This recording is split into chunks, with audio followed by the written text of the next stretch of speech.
C'est parti pour la démo de ce tour totalement impromptu. Vous allez pouvoir emprunter le jeu de cartes et l'idée est la suivante. Vous prenez le jeu de cartes que vous avez pris à votre spectateur, vous lui tendez afin qu'il mélange les cartes et en fait vous allez lui demander de choisir un chiffre entre 1 et 10 pour pas que le tour ne dure trop longtemps.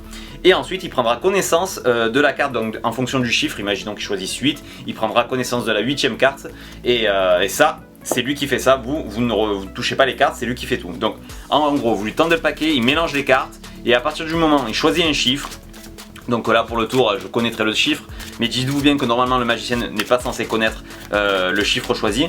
Donc imaginons, on va faire simple, imaginons qu'il prend 6, il prend connaissance de la 6e carte, 1, 2, 3, 4, 5, 6, là je vous la montre, moi je ne regarde pas, c'est très important, donc vous prenez connaissance de cette carte, très bien, voilà, et on remet ici, et il peut même couper le jeu, de cette manière.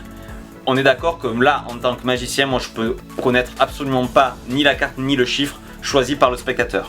À ce moment-là, vous demandez au spectateur de récupérer les cartes et de distribuer les cartes en piles en fait en fonction du chiffre qu'il a choisi.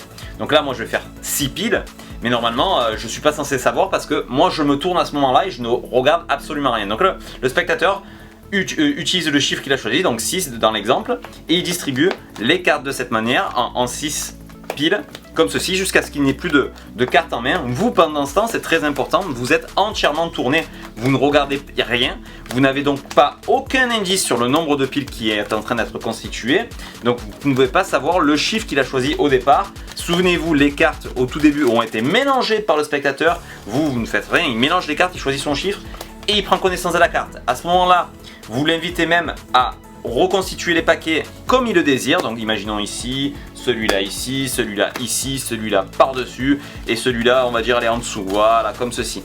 Et il vous tend le jeu et de cette manière vous retournez là à ce moment-là et il est impossible pour vous de savoir la carte qu'il a choisie et encore moins le chiffre, c'est impossible. Dans ces conditions on ne peut pas connaître la carte du spectateur. Pourtant juste en faisant défiler les cartes et en demandant au spectateur de se concentrer sur sa carte, vous avez la possibilité de sentir une carte. Alors souvenez-vous au départ, moi même dans l'exemple je n'ai même pas regardé le retour, je ne connais pas la carte que vous avez choisie, enfin que j'ai choisie en utilisant le chiffre 6, mais ça serait fort que la carte corresponde. Je regarderai le retour à la fin de la vidéo une fois que je ferai le montage, mais voilà, normalement c'est la carte du spectateur, ça fonctionne tout seul, c'est un super tour automatique, vraiment c'est impossible à remonter. Encore une fois, c'est des tours qui se font sans préparation, c'est totalement impromptu et vous serez capable de retrouver très facilement à chaque fois sans rien toucher la carte du spectateur et faire ce petit miracle. Voilà.